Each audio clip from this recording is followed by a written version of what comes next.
ఒక ప్రాణం రెండు తలలు. స్వార్థం ఆ పాము ప్రాణాన్నే ఎలా తీసిందో తెలుసా? ఒక దట్టమైన అడవిలో ఒక రెండు తలల పాము ఉండేది. దానికి రెండు తలలు ఉన్నా శరీరం కడుపు మాత్రం ఒక్కటే.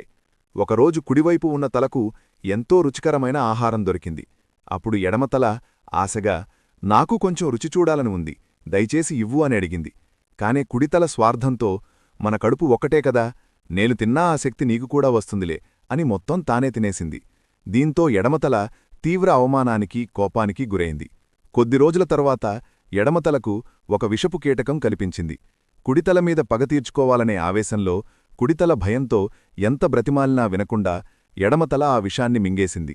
కడుపు ఒక్కటే కావడంతో ఆ విషం శరీరమంతా వ్యాపించి పాము ప్రాణాలు కోల్పోయింది. నీతి: మనతో కలిసి జీవించేవారి పట్ల స్వార్థం, పగా పెంచుకుంటే అది చివరికి మన వినాశనానికే దారితీస్తుంది. పంచుకుని తినడంలోనే నిజమైన ఆనందం, బలం ఉన్నాయి.